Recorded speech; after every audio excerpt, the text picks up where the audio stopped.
When Mark walked in that night, he had this spark in his eyes, the kind that usually meant he was about to share something big. Sure enough, he told me he'd been chosen to represent his company at an important event in the next city. The way he said it made it sound like a career milestone, something worth celebrating. He added that it would take the whole weekend, which stung a little, but I smiled, nodded, and congratulated him. That's what a supportive wife does, right? She stands behind her husband, even if it means giving up her own plans. Still, as he went on, I couldn't shake a strange feeling. His words were full of enthusiasm, but there was this practiced smoothness in his voice, like he'd gone over the story a few times before saying it out loud. Maybe I was overthinking. I wanted to believe him, so I pushed the thought aside, poured him a glass of wine, and raised a toast to his big opportunity. I told myself this trip might even be good for us. But in the back of my mind, something felt unsettled. The next morning, while folding laundry, the thought popped back into my head. Why couldn't I just go with him?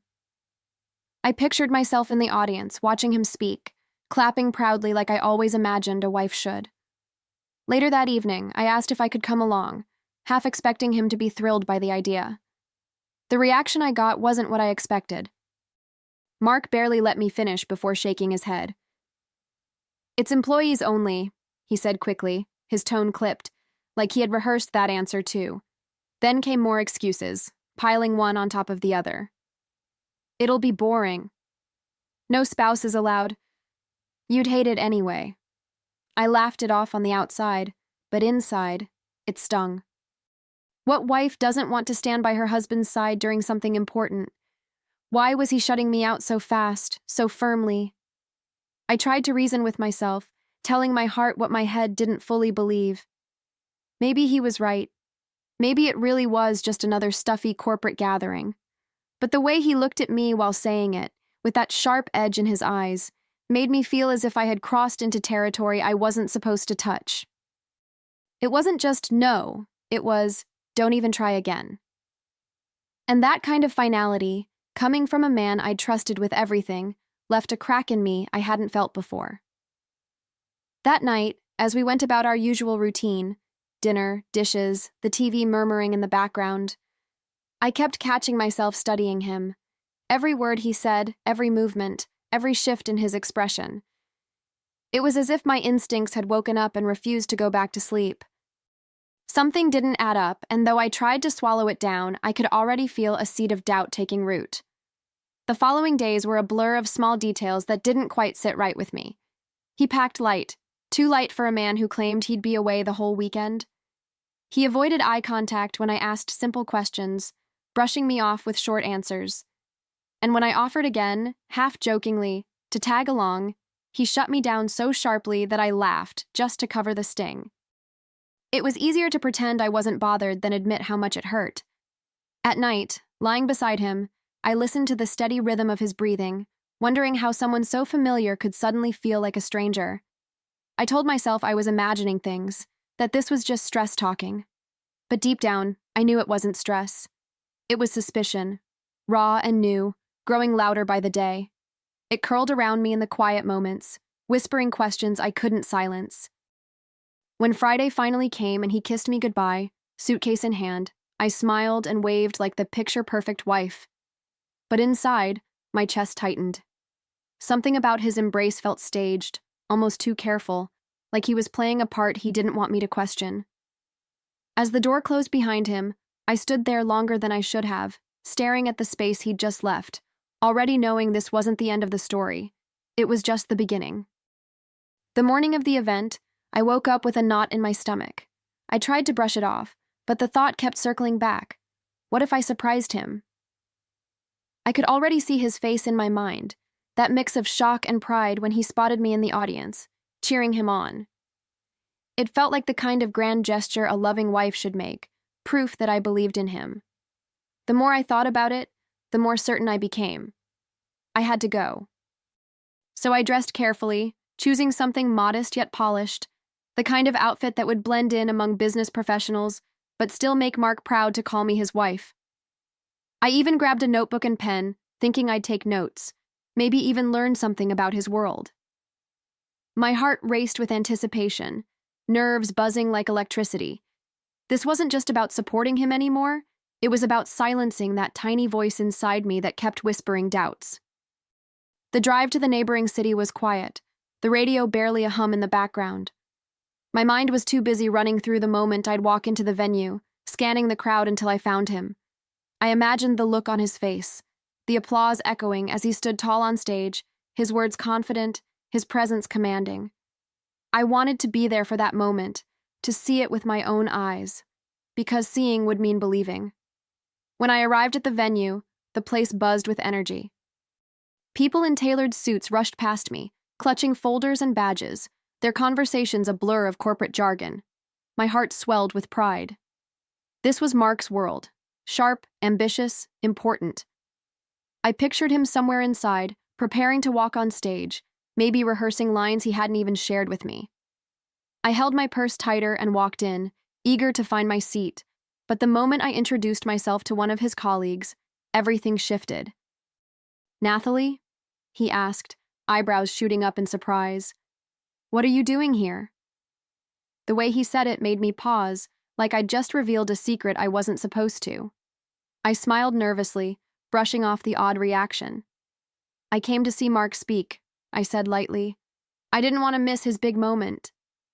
The man blinked at me, his mouth parting as if I'd just spoken another language. Then he exchanged a glance with the woman beside him, who looked equally stunned. "But Mark told us he couldn't come," she whispered, her voice almost apologetic. My chest tightened. "He said he had to take care of his sick mother." The words hit me like ice water. Sick mother? My breath caught in my throat. Mark's mother had been dead for years. For a moment, the world around me blurred. The chatter, the footsteps, the clinking of coffee cups in the lobby. All of it faded beneath the weight of that one sentence. Sick mother. My mind scrambled, desperate to make sense of it. Maybe they had misunderstood. Maybe it was some bizarre mix-up. But the truth pressed hard against my chest. Mark hadn't just lied to me. He had lied to them too. I forced a smile, though my lips trembled. "That can't be right," I whispered, but the conviction in my voice was gone. Inside, I was unraveling. Images of him packing his too-light suitcase flashed in my mind, his sharp refusal when I asked to come along, the careful way he hugged me goodbye. Each memory twisted into something darker, more sinister. He wasn't where he said he'd be, and now I had proof. As I stood there, surrounded by his colleagues' puzzled stares, a rush of heat climbed up my neck. My heart pounded, equal parts humiliation and fury. What else had he lied about? Why use his own dead mother as an excuse? I wanted to scream, to demand answers right there, but instead I swallowed hard and nodded politely. I walked away, my heels clicking against the polished floor, each step echoing louder than the last. Something inside me had snapped. I don't even remember how I made it back to my car.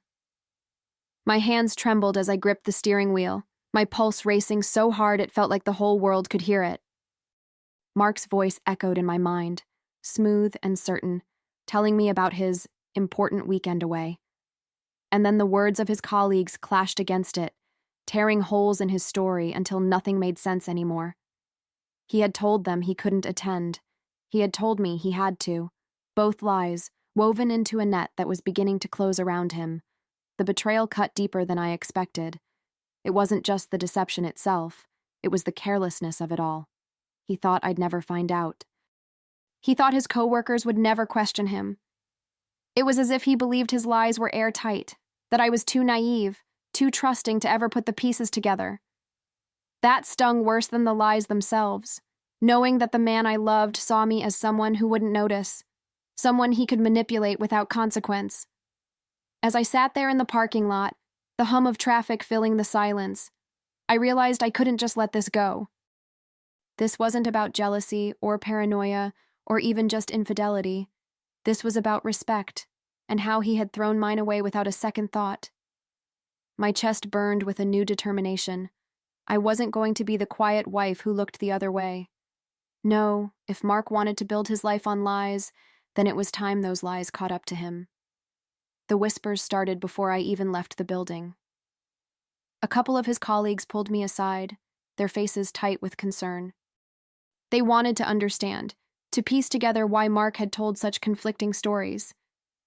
I told them exactly what he'd told me, that he was traveling here for the company, that this event was supposed to take his whole weekend. The shock on their faces mirrored my own. In that moment, I realized the truth wasn't just mine to carry anymore. His lies had spilled over into his professional world, too.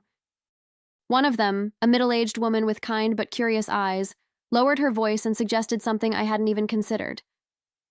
"Maybe you should speak with his boss," she said gently, almost as if she was afraid of how I might react. My heart leapt at the idea, not from fear but from clarity. Yes, his boss needed to know. If Mark was willing to drag his dead mother's memory into this, who knew what else he was capable of? He wasn't just betraying me. He was betraying his company, too. By the time I agreed to a meeting, set for the following week, a strange calm settled over me. My anger was still there, sharp and hot, but it was joined by something steadier: resolve. I walked out of that building with my head high, each step deliberate. Mark thought he was untouchable, hidden beneath layers of excuses and half-truths, but he'd underestimated me. And for the first time in years, I felt the power shift. The drive home was a storm inside my head. Every mile I covered, I replayed his words, his expressions, his careless excuses. How many times had I believed him before? How many business dinners, late nights, or urgent projects had been nothing more than carefully crafted stories? The more I thought about it, the more I felt like my whole marriage had been a stage play, and I'd been cast as the fool who never questioned her lines. When I finally walked through the front door, the silence of our house hit me like a weight. His jacket still hung on the back of the chair, his coffee cup from that morning sat in the sink, and yet he wasn't here. He was somewhere else, living out whatever truth he thought he could keep from me. I stood there for a long time, staring at those ordinary things, and felt an extraordinary rage bubbling up. It wasn't just about catching him, it was about reclaiming myself. That night, as I lay in bed, I didn't cry. I didn't plead with the universe for answers. Instead, I made a decision. This wasn't going to end with whispered suspicions or unanswered questions. No, I was going to walk straight into his world and expose him, not just as a liar to me, but as a fraud to the people he worked for. He thought his lies made him powerful, but soon he would learn they made him vulnerable. The following week, I found myself sitting in a sleek conference room, the kind with polished wood tables and walls lined with framed achievements.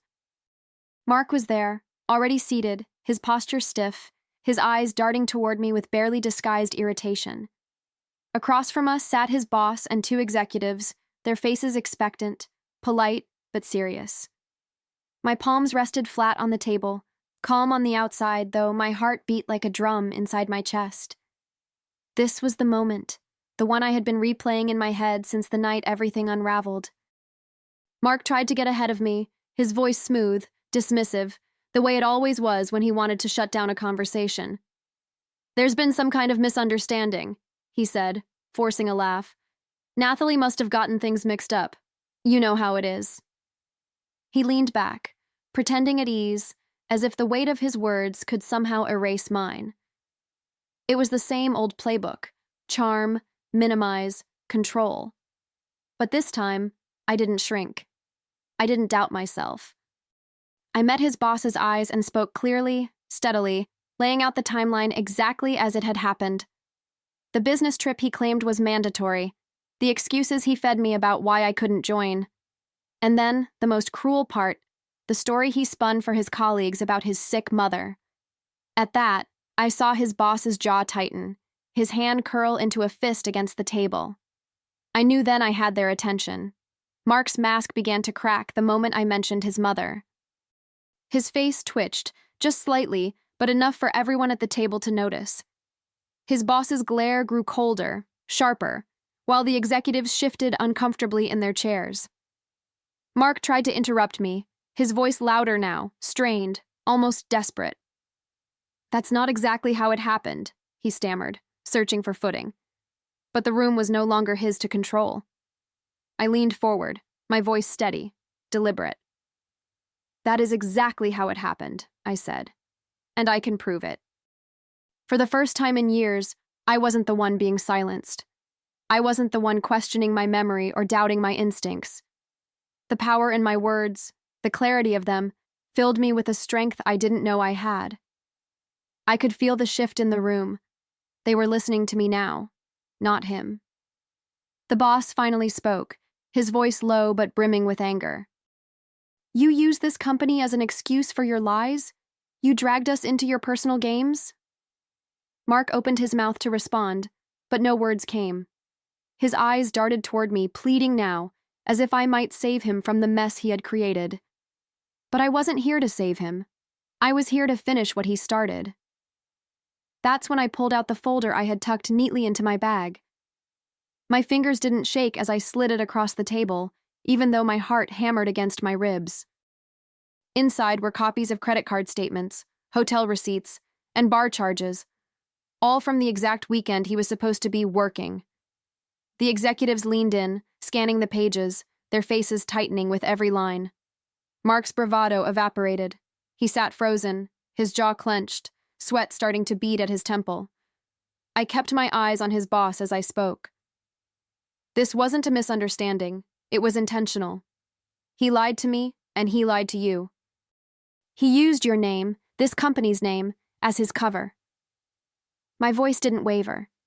Every word I delivered landed heavy, echoing in the tense silence of the room. For the first time in a long time, I felt untouchable.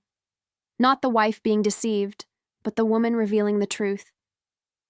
The boss closed the folder slowly, as if giving himself a moment to contain the fury building beneath his calm exterior.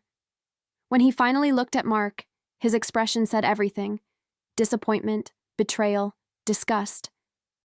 And though no verdict was spoken yet, I could already see it in Mark's face. The unraveling had begun. The fallout was immediate. Mark was suspended on the spot, told to leave the office and await further investigation. I watched him gather his things with trembling hands, his once confident stride now reduced to a shuffle. He wouldn't even meet my eyes. For years, he'd walked around with the certainty that he could lie, cheat, and spin stories without consequence. But here he was, cornered, stripped of the very armor he thought would always protect him. As I stood, sliding my chair back, I felt a strange sense of calm wash over me. It wasn't triumph, not exactly. It was more like justice, a balance being restored. I didn't gloat, didn't say a word. I simply picked up my bag and walked out, letting the echo of my heels follow me down the hallway. For once, I didn't look back. He had written this ending himself. I had only delivered it. When I stepped outside into the sunlight, the air felt different on my skin, lighter, sharper, almost cleansing. I realized that this was only the beginning, not the end, because while Mark's career was crumbling, I still had choices to make. And this time, they would be mine alone, free from his lies, his control, his shadows. That evening, back at home, I sat at the kitchen table with my laptop open and our joint bank accounts pulled up on the screen. For years, I had trusted him with everything: our savings, our bills, our future. But trust had become a luxury I could no longer afford. With steady hands, I moved every last dollar into accounts under my own name. Watching the numbers shift from ours to mine felt like reclaiming a piece of myself that he had stolen long ago. I could almost hear his voice in my head, the outrage, the accusations that would surely come once he noticed. But for once, I didn't care. He had gambled with my trust, with my love, and now he was watching both slip through his fingers. I wasn't just leaving him to face the ruins of his career. I was leaving him stranded in every sense of the word. No safety net, no fallback plan, just consequences. When I closed the laptop, the room felt impossibly quiet, but it wasn't an empty kind of silence. It was peaceful, steady, almost empowering. For the first time in years, I could breathe without feeling the weight of his lies pressing down on me. I had taken control back, and I wasn't about to let it go again. A few days later, I sat at a quiet cafe in the city, the kind of place with warm light and the smell of fresh pastries drifting through the air. A stack of papers lay in front of me, contracts, registration forms, the foundation of a new business I was finally ready to build.